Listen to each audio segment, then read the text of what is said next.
Hi, folks. This is Abel James, and thanks so much for joining us on Fat Burning Man, where we talk about real food and real results. On the show this week is Jackie Warner, who's a celebrity trainer and motivator, and we're going to spill the beans on what exercise does to your body, brain, and mindset. But before we get to the show, I'm going to ask you something. Do you have an iPhone or an iPad? Or maybe you have an Android? Awesome. We've got you covered. My team and I have spent months making some of our best recipes into super kick butt top rated apps for your phone and tablet. So right now you can get hundreds of fat burning, paleo friendly, mouth watering recipes for just a couple bucks. All you have to do is go into the App Store on your phone or tablet, or go into Google Play if you're on an Android, type in Fat Burning Man, and you'll see our top rated apps like Caveman Feast. This is a paleo recipe app with over 200 recipes from my good buddy, Mr. George Bryant of Civilized Caveman. We've got beef entrees like sweet caveman pie and honey mustard burgers, pork like crock pot pulled pork. This is literally the best pulled pork I've ever had in my life, as well as honey baked ham with spiced apples and peaches. We've got chicken chili on the go caveman crunch bars for breakfast and pumpkin pancakes, grain-free goodies like blueberry banana brownies and chocolate avocado cake. You're really going to dig this. It's called Caveman Feast. You can look it up on Android or in the App Store. Just a couple bucks. And we built our apps with you, our community, listening to your feedback. And so we built in a lot of really cool features like a shopping list where you can add ingredients on the go from your phone or tablet from the store. You know exactly what to pick up. You can also switch between metric and US units, which is really handy if you don't live in America. All you have to do is type in Fat Burning Man on the Apple Store or Google Play, and you'll see the Caveman Feast app right there waiting for you. Grab it today. I think you'll love it, and it's just a couple of bucks. And if you're lucky enough to have an iPhone or an iPad, we have a few other apps that we've been working on. One of them is called The Wild Kitchen. And if you like the Wild Diet, my best-selling book, we've got some of our best recipes waiting for you inside. And as a bonus, you also get 10 fatty coffee recipes to make bulletproof style coffee even more fun. And this is something that I drink very often. I roast my coffee at home, and then I add some sort of ridiculous fat to it a lot of the times. It could be heavy cream, whipping cream, butter, lard, tallow. It can get really interesting. Just don't add fish oil to it. That gets super gnarly. But anyway, you get some of our best experiments with ketogenic style coffee. And that's right there on the Wild Kitchen app. You can also check out gluten-free desserts. These are some of our best low-carb, gluten-free goodies Allison and I have ever put together. We live on these desserts, and I really hope that you'll like them. Apple cider donuts, old-fashioned apple pie, and other ridiculously tasty treats are waiting for you inside. And so you asked us for the ability to add notes in the app themselves. So now what you can do is tap on the notepad icon on the top right of a recipe and scribble your heart out. We added that shopping list too, so you can snag the ingredients you need when you're out and about. That's in all of our apps. So one more time, whether you have an Android or an Apple device, just type in Fat Burning Man into the App Store or Google Play and check out our recipe apps. You'll never be without kick butt food again. All right, so on to the review of the week. This is from Brent, and he says, recently I woke up on a Monday with a ridiculously strong conviction to make a lifestyle change. I'm 44 years old, 6'4", and 260 pounds. I'm roughly 60 pounds overweight. I knew I needed regular weekly inspiration, so I searched health on iTunes and discovered Abel James. The first episode I watched was number 57 with Lewis Howes. His personal story and the comment about his underwear waistband folding over sold me on the Fat Burning Man for good. Within my first 7 days, I've already lost 7.5 pounds. My new personal goal, win today, one day at a time. Thanks, Abel. Brent, 7 pounds in 7 days, not too shabby. Thank you so much for listening. And any of you out there who want to share your story, one of the cool ways you can do it is just leave a quick review on iTunes, Stitcher, YouTube, wherever you're listening to this. And I read every single one of these comments and reviews. So let me know how you're doing and keep in touch. Another good way to keep in touch is go to fatburningman.com, sign up for my email list. Just reply to one of my emails, and I read those emails as well. So keep in touch. I always love hearing from you guys. Now, on to the show. with Jackie Warner. She's a celebrity trainer and motivator, best known as the star of Bravo's Workout and Thintervention. On this show, Jackie and I talk about how exercise has a more powerful effect on your brain than drugs, what to do about alcohol when you want to burn fat, which exercises you should perform if you want to turn back the clock, and how you can use lecithin as a fat burner. All right, let's go hang out with Jackie. All right, folks, I'm very excited to be here today with Jackie Warner. Jackie is a celebrity trainer and motivator, best known as the star of Bravo's Workout and the author of the upcoming This Is Why You're Sick and Tired. Tyra Banks calls her a lady magnet, especially for straight women, so this is going to be a lot of fun. How are you, Jackie? I'm good. It's like I'm looking at my haircut, honey, and we're pretty much the same. So I think I needed to go a little longer next time. It's so funny because I saw, like in some of your past like press reels and stuff like that, you had much longer, beautiful hair. And then I was looking at you now and I'm like, we have pretty much the same haircut. This is going to be. I know. We went a little too, I can tell we went a little too short, a little too punk this time. We have to grow it out. It's not television friendly. Let's put it that way. I think you look great. That's what I think. Thank Good you. thing this is the internet, right? Exactly. I would say it's more forgiving, but not really. Yeah.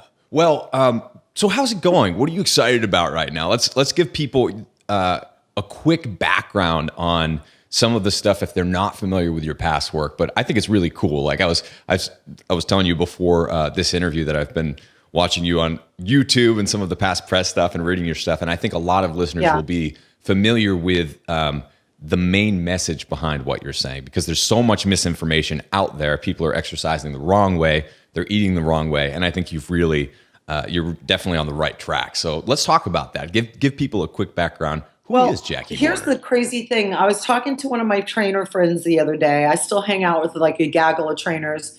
And because I've owned two gyms. Yeah, I've owned two gyms, two medical centers.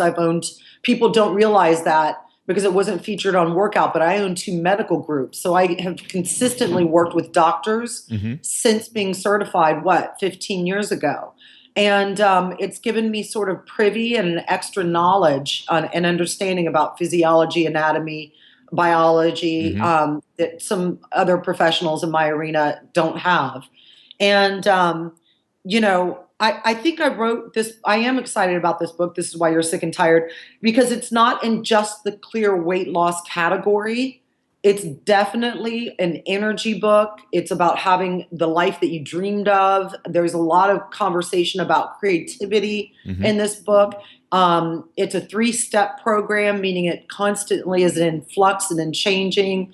And so it keeps your mind very activated and you don't get bored with it. And so it's my proudest achievement so far. I believe it's my best work for sure. Cool. And definitely much needed right now. I don't think there's ever been a time when people were more tired and sick and fat. And, our lifestyle is so divorced from the way that human beings are really designed to thrive. So Allison, my wife, and I are just coming back from basically taking a year off from the internet, which was pretty wild, but kind of resyncing with our sleep patterns, with how we're working, and so many other things. So what's the gist of it? What are we doing wrong right now? What can we fix?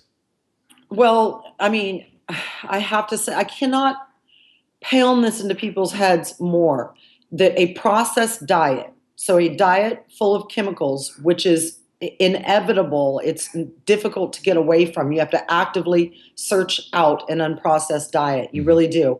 But a processed diet is literally making us sick and tired. It is a diet that doesn't have whole foods, that doesn't have the right combination of proteins to fat to carbohydrate ratios, fad diets that are like uni diets where you just eat one particular food each day. Right.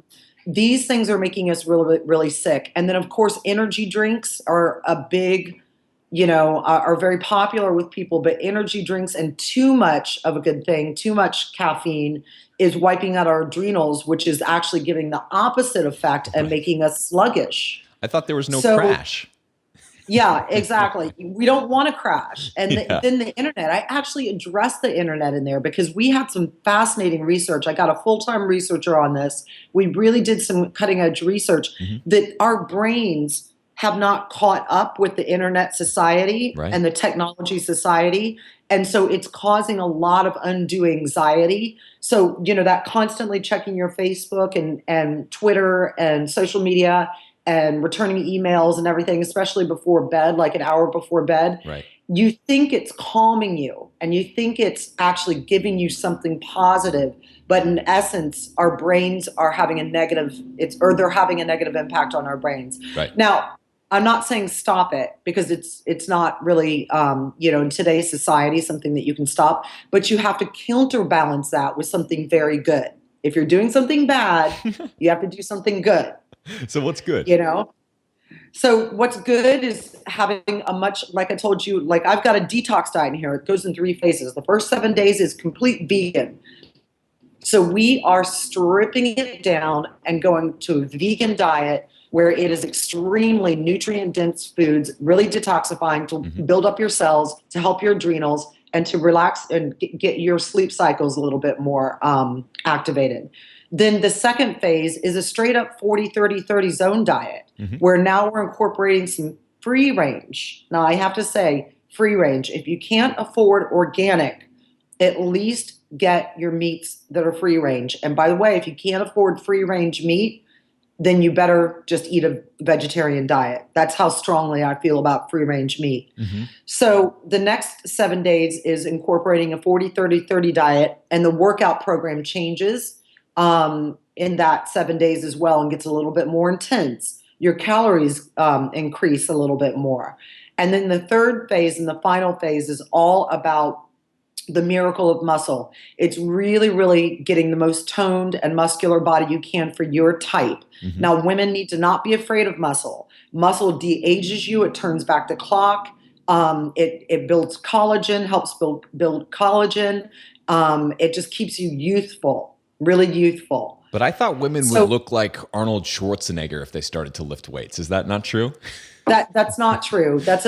Here's the thing. Your genetic predisposition, you're talking about a mesomorph body. So when we open Oxygen magazine, for instance, which is a popular magazine for women, or when we look at fitness models, they're all about 5'2". They've got what's called a mesomorph body type. And they have a predisposition because they've got short, small joints, like not like mine, but like right here, and a predisposition to build. So they get thicker. So this is a thing that I think women are afraid of, that they're that mesomorph body type, and that if they go and lift an 8-pound weight, that they're going to get jacked. But that is not the case. I can disprove that because I still am an active trainer, and I have plenty of women that were doing 35-pound dumbbell presses for chest, and they are just lean and mean. They're not jacked. They're just lean. Because we still do that great supersetting, which is the combination of several exercises done together to keep your heart rate up. So it's still very cardiovascular training. So you don't want to sit and do, if you go to CrossFit and it's explosive movements like CrossFit, where they're really asking you to lift quite a lot, yes, you are going to gain more weight. But if you're just doing a regular circuit training method with some cardio involved, no, you won't. So can you expand on that a little bit more? I think a lot of people who are listening are familiar with CrossFit. Maybe they do it right now, are getting great results, or maybe they did it for a little while, got injured, burnt out, or whatever. There's kind of a life cycle of those things. It's intense. Contrast that with what you're talking about, the circuit-based training. So my circuit training, I don't go over 10 reps. So everything's to 10 rep training. And so what I'll do is I'll combine, say, 4 exercises together. Let's say we're doing chest and biceps in one day. And we do a 3-day split. So chest, biceps Monday, Tuesday is back, triceps, Wednesday is legs, glute, and shoulders. And we do that 3-day split, and then you repeat it. So for instance, what I'll do is I'll combine a chest press and a fly together with no rest in between to 10 reps. And then we go on to a bicep close curl and then say a hammer curl with dumbbells, 10 reps. So it's one large superset, true. 10 reps is still considered high reps. Anything over 8 is high reps. And then, but because you're constantly moving and your heart rate is up because you don't rest in between, that's considered high rep training. Yeah. So then what we do is we do a little cardio acceleration between sets. So that might be, say, 20 burpees. It could be 100 repetitions of a jumping jack. It only takes about a minute. 100 rotations of a rope.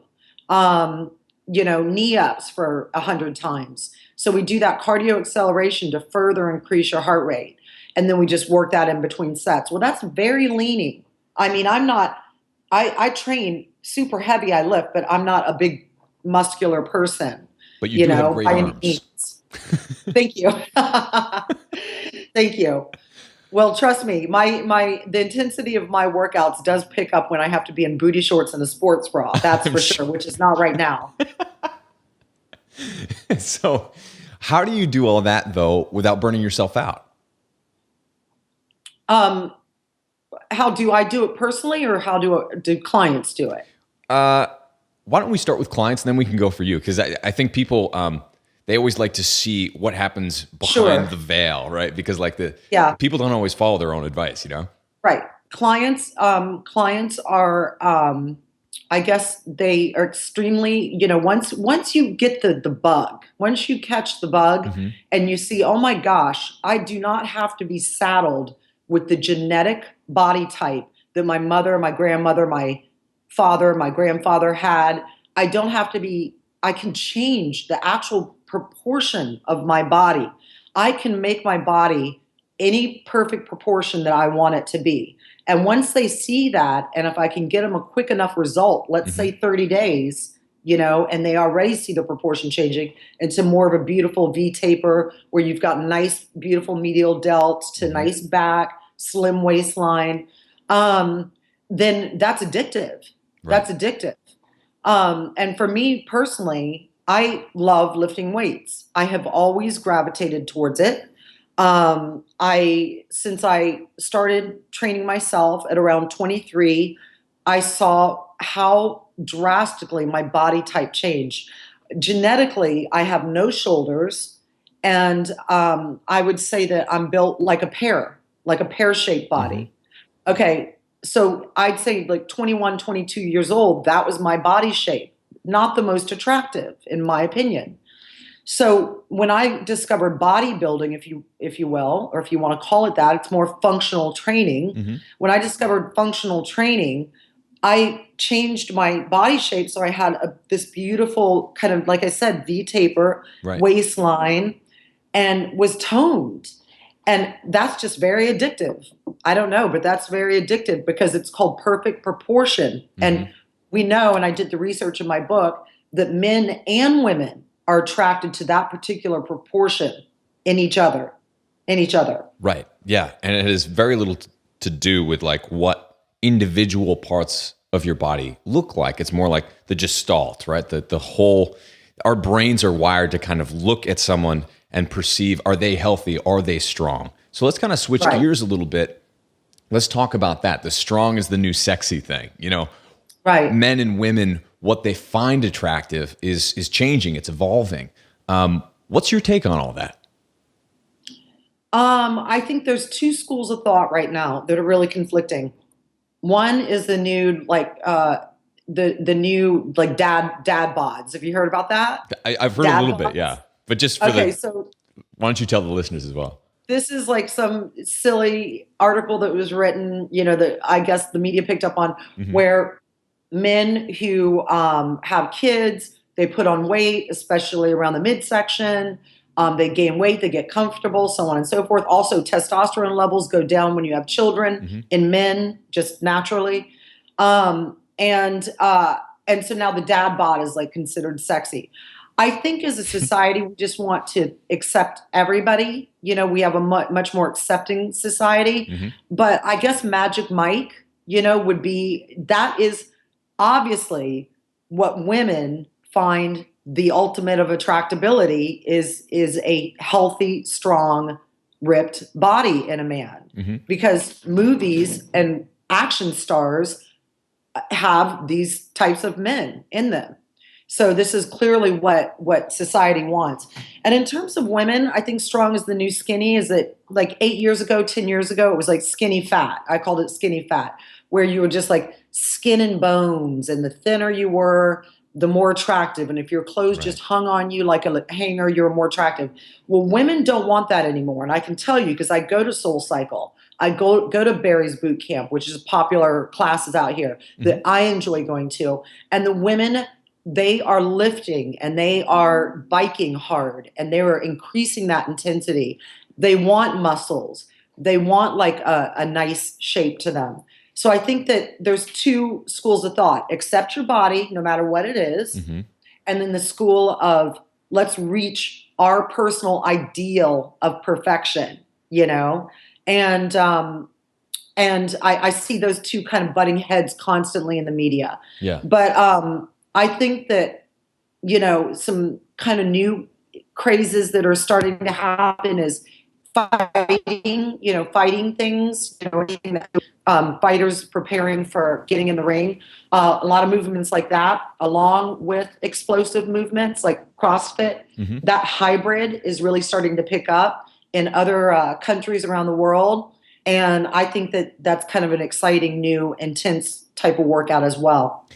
It's more functional, right? Like it seems like we're going more and more in the functional direction. For a while there, it was kind of just like, yeah, you can sculpt your body into looking one way. Now it's like, no, let's do something with it, right? And another thing that's really starting to take off is like half marathons and things like that, which is pretty cool that people are there's kind of a fitness renaissance going on, except we know more about how to exercise the right way now. Right. So can you touch on that a little bit? Because I think a lot of people are still kind of like chaining themselves to a treadmill and just thinking, if I do this for 3 hours, I'm going to get results. Well, one of my very close friends, which I will not name, she's very thin and naturally, and a young girl, and she said, "Oh my gosh, I just started this new program. I downloaded the app, and it's and I'm trying to lose weight and tone up all over my body." And I said, "So what's the program?" And she said, "It's 100 squats a day." And I said, "So you're trying to tone up all over your body and you're just doing 100 squats a day. That's all you're doing.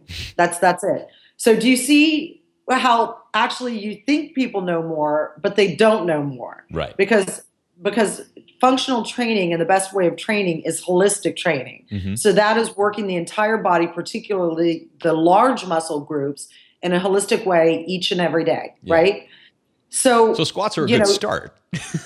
Squats are a great start, but they're not the end all be all, and they're certainly not going to get her the body that she desired. Right. So what she told me her desire was, and what her workout were two different things. The two never shall meet. Right. So, so I think there's a lot of misinformation out there. I think there's a lot of fads that just simply don't work. And particularly, I think that we knew more in 1994 than we do now about food. Interesting. I really do. Expand on that a little bit. What do you mean? I think when I was operating one of my first gyms, I think that people were more savvy in the early 90s than they are now about food. I think that there's so much misinformation, and there have been so many fad, dangerous diets out there that people still know nothing about food. And I'll tell you why.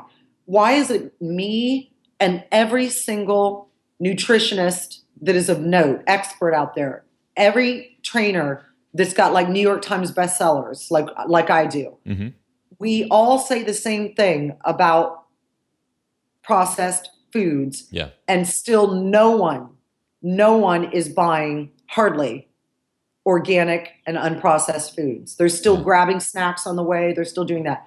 Well, processed foods are the number one weight gainer. So if you're wondering why you're eating,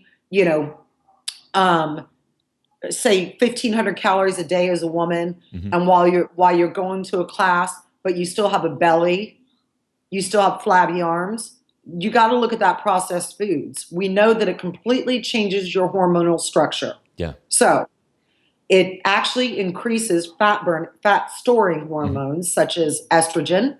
Okay, estrogen, which is we don't want too much estrogen and estrogen dumping, and cortisol, which we know is particularly stubborn with helping you to gain more belly fat. Yeah.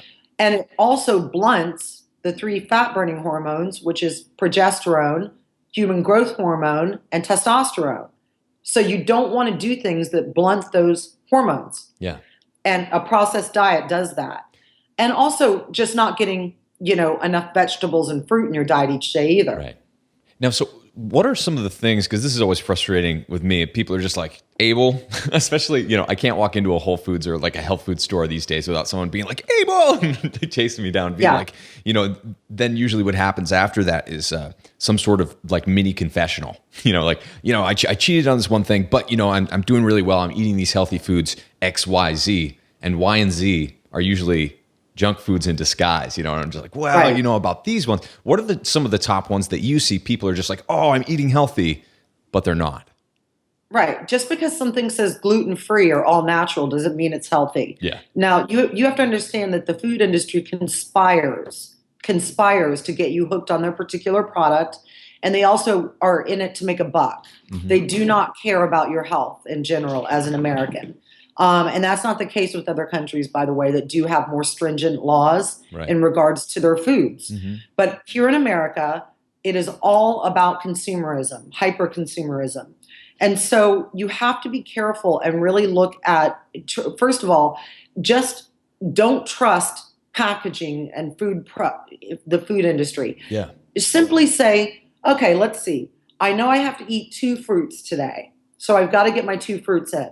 And I know because we've been told by Abel and Jackie that we should at least eat 3 vegetables, Mm-hmm. at least eat 3 vegetables for today. So I got to get that in, maybe for lunch, maybe for dinner, maybe a green salad, maybe for dinner, double up. I also know that I need some good healthy fats that burn fat, such as avocado, nut, seeds, all kinds of oily fishes. So I know I need that per day. And I know that I need protein. Because any kind of exercising that I'm doing is not going to work. We're just going to burn into our own muscle tissue if we don't have the appropriate amount of protein. Mm-hmm. So just break it down into those factors. And then in addition to that, if you've cheated and you've had ice cream or you've had that snack cake, at least you're getting whole foods.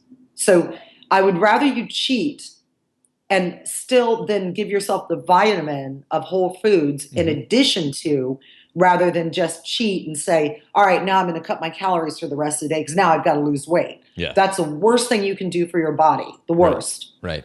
And I heard you say on another show, it's important that you're very good Monday through Friday. If you want to take those little departures from good habits, you can do that every once in a while. You don't have to feel too guilty about anything in particular if it's once in a while, but you really have to massage your habits into being healthy so that you just kind of do that automatically. And I thought that was a great point. It really works well to do 5 days off. 5 days on and then 2 cheat meals on the weekend because during the work week, we're conditioned to, that's about work. Okay. For most of us, it's about work. So, okay, Monday through Friday, I'm going to go to work on my body. I'm going to go to work on at my job. I'm going to work diligently. And then on Saturday, I'm going to plan. I also said that you plan those cheat meals. So for instance, I'll say, you know what? I'm going to go see a movie with a couple of my friends. I know I'm going to want to enjoy something fattening, like a nice meal beforehand, maybe a treat at the movie. So I plan, which means that I eat well throughout the day. And then at night, I have that cheat meal. On Sunday, I plan, okay, I'm going to have brunch, which means maybe I want to have a mimosa or 2 and then have some brunch. I plan that and then eat well the rest of the day. So, just just being mindful of what's healthy, what's not, planning it, saying, oh, okay, I've got a wedding to go to. I know I'm going to be a bad person at that wedding. I know I'm going to eat cake. I know I'm going to drink a lot of alcohol. Sure. So you plan for that. And that actually, people can stay on that diet for a long time. Yeah. Because they're not saying no to anything. Right. They're not saying no to alcohol. They're not saying no to ice cream. They're not saying no to a hamburger and fries. They're just planning for it. Now, alcohol is a great point. I was on, when I just released my book, I went on Fox and the person who was interviewing me was just like, yeah, I got all the healthy food stuff. What about alcohol? Can I drink alcohol? And it's one of those things where Sure, you can sometimes, right? But if you do it every night, there's something that happens to your Yes. metabolism of fat that's particularly damaging. Can you riff on that a Yes. little bit? Yeah, sure. Alcohol actually, it's shown, breaks down muscle tissue. Mm-hmm. The worst thing you want to do is break down your own muscle tissue, even if you're somebody that just walks to work or walks a lot. You don't want to break down your muscle tissue because that is muscle tissue helps you burn fat, right? So, alcohol breaks down muscle tissue. So it makes it very difficult to achieve that proportioned, Mm-hmm. healthy, strong body that we're talking about. Alcohol also, when you drink after about 5 p.m. at night, it messes up your sleep cycle. Mm-hmm. And what happens is if you break into your REM sleep in particular, then it's going to blunt those fat burning hormones such as HGH. Mm-hmm. So alcohol, we know, blunts HGH in particular. So again, you're working against yourself when you're drinking. Most health professionals say no more than 2 drinks a week. Mm-hmm. No more than 2 drinks a week. Well, okay, every time you turn on the TV, every time you go out to a restaurant, you see people, every table is covered with alcohol. Right. So we drink a lot in this society. So I don't say 2 drinks a week. I say really try to pick clear liquors that are lower on the glycemic index. Mm-hmm. Don't mix it with juices ever. Stuff like that. And then I say, try if you can to limit it a little earlier in the day, not to drink at noon, but don't come home from work and then sit in front of the TV at 9 o'clock at night and enjoy a glass or 2 of wine. Right. That's a no-no. You're kind of wasting it, right? Like if you're feasting with friends and family or it's a holiday or whatever, you're really getting bang for your. Sometimes even if I do have like a mini hangover or whatever, I'm just like, you know what? That was worth it. I'm just going to enjoy this hangover today because that was something special. But if you're just kind of like, if that's your habit to unwind, and you're wondering why you're not getting results, you're not losing weight, it's because if you're drinking a lot of people have heard, 1 to 2 drinks a night are good for you, right? But the problem with that is completely baloney. Thank you for saying that. What drives me crazy is these stupid studies where they test in mice and they give mice 1,000 times the 1,000 times the particular vitamin or supplement or particular chemical in food or alcohol. And then that mice responds to that amount. And then they say, well, red wine's good for you. It's good and healthy for the heart. Mm-hmm. No, that's not true. First of all, alcohol, no matter how you have to look at it, and I know I'm not going to be popular in saying this, you're right. You should just get drunk once in a while. But alcohol is a toxin. It's a toxin. And we all drink it. Listen, over 4th of July, I got wasted. I had fun and I got wasted and I enjoyed that on the 4th of July. I paid for it the next day. Sure. And, I didn't feel very good the next day. And then the following day, I hit the gym and I got that toxin out of my system. But it is a toxin. You do not want to give yourself a dose of toxin that your liver has to process and that your brain actually has a real chemical change with every night. That's just not good. I can see a wine drinker, a nightly wine drinker, a mile away. I can spot them.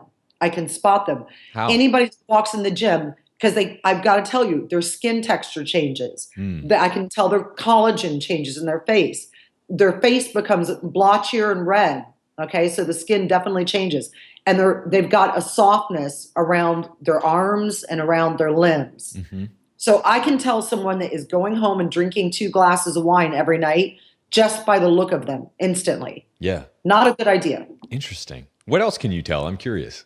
I can tell somebody that's like smokes weed or, as I can. Yeah. I can.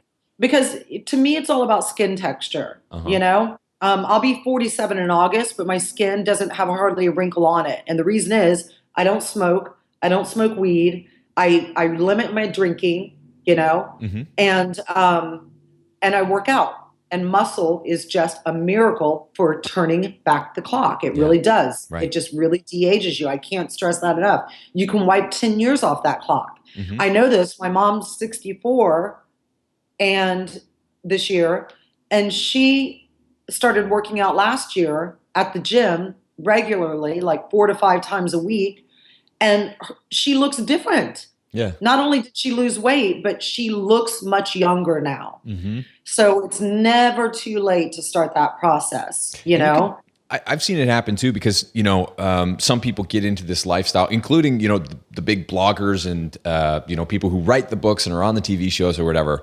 And eventually, some of them kind of like fall off the wagon or whatever. And you can see what happens when they stop working out, right? It's one of those things. You think that because you know it, you've got it, right? You figured it out. But sometimes you run into these people in real life and you're like, wow, like what happened? You don't look like you used to. And usually what happened is they burnt out or they got injured and they didn't exercise every day anymore, or at least very often. And I heard you say before that 10 minutes of intense exercise pretty much every day is a great idea for not only your health, but turning back the clock. What would you have to say about that? Well, it's interesting because Harvard did a study some years ago, because I remember I commented on it in the media. And we used to, as personal trainers, say, okay, come 3 times a week, Monday, Wednesday, Friday, or Tuesday, Thursday, Saturday. And that's sufficient. 3 times a week. That was sort of our solution for getting healthier, losing weight, and gaining a good body. Harvard smashed that study apart and said, no, that is not optimal. And that is not good for maintaining a healthy body and a body mass for a lifetime. You need to go 5 times a week. 5 times. That was Harvard. So it kind of changed the way that we viewed exercise. And now we know, even further studies come out, the body's intended to move. It's intended to move not 5 days a week. It's intended to move every day a week. So I say, what would be great? I've got my workout sessions down to 25 minutes a day. I've got them down to 25 minutes a day. Yeah. I do 6 quick supersets with no rest in between. And I look at the clock and I'm like, are you kidding? I've been here 25 minutes. And then I leave. Right. And then you're done. and I am something. done. And I am done. And that's it. That's all I've got. So, again, if you can't devote 25 minutes to yourself each day and to your health, to your body, to your state of mind, we haven't even discussed your state of mind and how drastically it changes your state of mind. But if you can't devote that per day to yourself, then I don't see the sense in that. I went out this morning with the dog, and this is something that I just love to do, and my wife does it as well. It's just we go out, and instead of going for a walk, we do that sometimes too, but we'll go for like sprints. It's more like playful, but you're really like hitting up against your VO2 max. You're usually I'll just sprint all out like 10 times or something like that. You're getting out in the sun, and like you said, it's less for my body than it is for my brain. Because when you're done with that, you've just, sometimes you wake up, you're a little bit cranky, you've got all this stuff that you have to do, you're not excited about it or whatever. Yeah. You go out there and then you come back, you are a different person. I have 8 interviews today and I'm excited about every one of them. That's one of the reasons I did it, but it's so exciting. So you have to, like you said before, you almost have to get yourself addicted to exercise. So what are the ways that if they don't have the luxury of having you, breathing down their neck and getting them to do that workout every day, how do you encourage people to kind of get started on their own terms at home? Well, I think DVDs or any kind of not DVDs, because nobody makes DVDs anymore. We all do just downloadable content, on digital online media and stuff. But there's so much free content on the internet. I mean, free content, like thousands and thousands and thousands of workout programs. Yeah. And just turning on your computer, putting some workout clothes on and doing like a 20-minute workout online is sufficient enough in the morning, and you don't even have to drive to the gym for that. Yeah. So, you don't even have to brush your teeth for that. You don't have to be seen for that. Let me just tell you about the 3 chemicals that are key and why you feel so good. There are 3 chemicals that keep you happy, and they're what we actually take. They're in antidepressants, right? That's serotonin, norepinephrine, and dopamine. These three chemicals are the chemicals that are released. Like when honestly, if you've ever tried ecstasy, you're getting 1,000 times the serotonin release. And that's why ecstasy, for a lot of young people, when they've tried it, not to promote drugs, but the people that have, feel so amazing. And that's just because it's dumping serotonin in. Right. Sugar does that. Drugs do that. Alcohol does that. It increases that serotonin, dopamine, norepinephrine. Okay, so having said that, exercise also does that. Yeah. But it has to reach a certain intensity in order to do so. So if you're just calling it in and you're not paying attention and you're on a Nautilus machine and you don't know what you're doing, you're not working on form, you're not making that mind-muscle connection, meaning you're not focusing on the muscle and trying to make it burn. I always say, run to the burn, don't run from the burn, but you're trying to make it burn because then you know it's working. So if you're not feeling that, then you're not getting that incredible brain chemistry release that most people have to take pills for to get. Right. And we're getting that naturally through exercise, which is your sprinting, your wind sprints. And for me, that would be my bodybuilding, you know, and I love to spin. So spinning gives me that. Yeah. And it's just changes your whole trajectory of your day. Yeah. Yeah. When I'm not out sprinting, I'm out on a mountain bike, and it's just, you know, right. I love it. I totally forgot. It took me breaking my foot last summer to realize that that was something that I love to do. Cause I just like had a crappy bike that I never really rode for a while or whatever. And I'm just like, you know, what can I do? Because you want to do those full body exercises. You want to make sure that you're kind of doing cross training all the time. And even me, I was guilty of not doing that. You know, I had a workout that I got comfy with, and then breaking my foot was kind of like this silent little gift where you revisit the things that made you happy when you were 8 to 10 years old, right? Like the type of exercise you're doing back then, you should be doing for the rest of your life. So I really appreciate that you're part of spreading that message. And before we go, I heard you mention one thing about lecithin on another show as a fat burner, which I thought was really cool. Can you talk about how that can actually help people get results? Because we try to sneak it into some of our baked goods even sometimes, and it's really effective. Yeah, it's a really good fat burner. I mean, Olympic athletes have been taking lecithin supplements for years, pro athletes, everything. So lecithin is contained in the yolk of an egg. So I always suggest, as part of this kind of vitamin therapy with foods. So food is a drug. It has a pharmacological effect on the system. As soon as it hits your mouth, a whole chemistry is sort of set free in your brain and your body, right? So lecithin is one of these really good fat burners. And it, like I said, to get it, just eat 2 eggs a day. Don't eat egg whites, eat the yolk. It's a pure form of protein. It's really good for you. You don't need to exceed 2 eggs a day, but 2 eggs a day is a really good formula. And will give you the lecithin content that you need as a fat burner.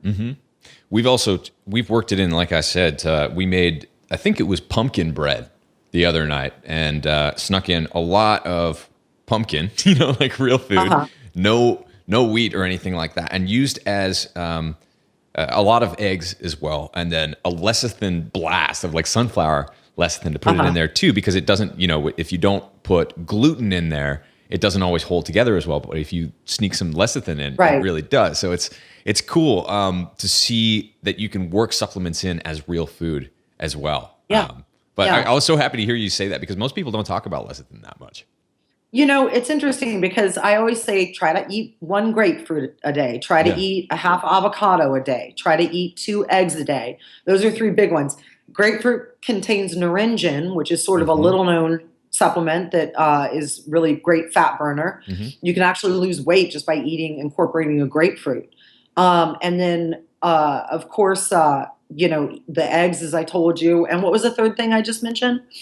Let's see, grapefruit and avocado, I think. Oh, and avocado, yes. And so you want that good, healthy fat from the avocado, because that's a fat-burning fat. And you know, it's interesting because I got, just as a personal note, I had gotten so lean about 6 months ago, like really, really lean. And I wasn't trying to.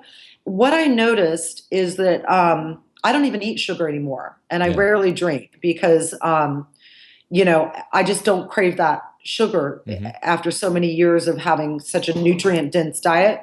But anyway, I got really lean and I couldn't put on muscle. And I was like, what is going on? Like, I know everything about food. What is happening to me? And I really looked at my diet. I went to a doctor even, and I got my blood work done, actually.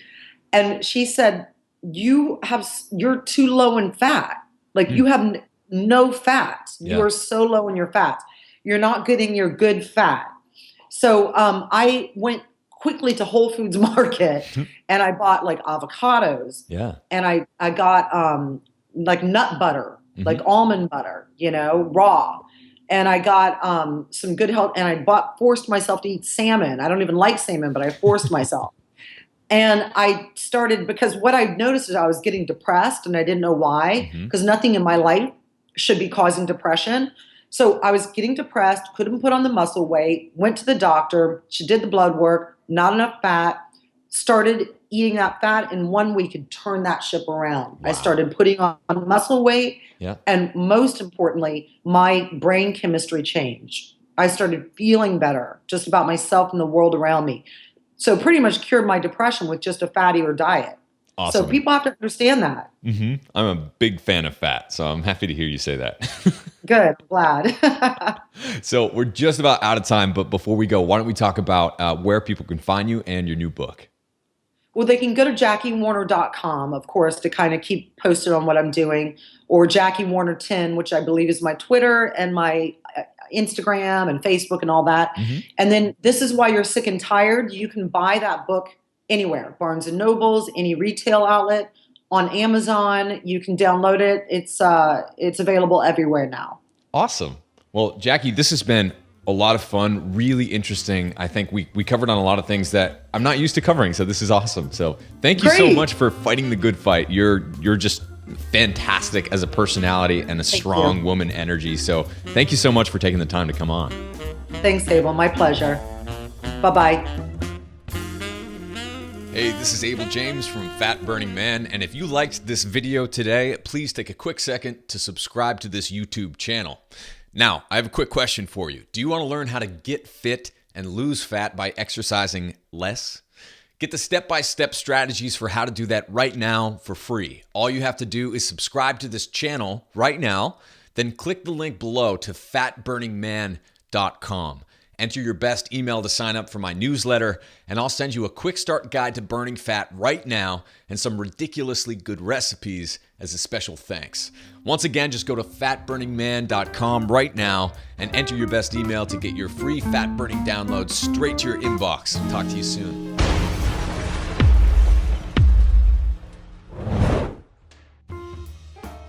But this keeps it nice and warm. Another product, and it's about the same price as those glass ones, but I broke enough of those why so many to of go the for this low one. carb It's lasted a long time. are holding on to pounds they don't want.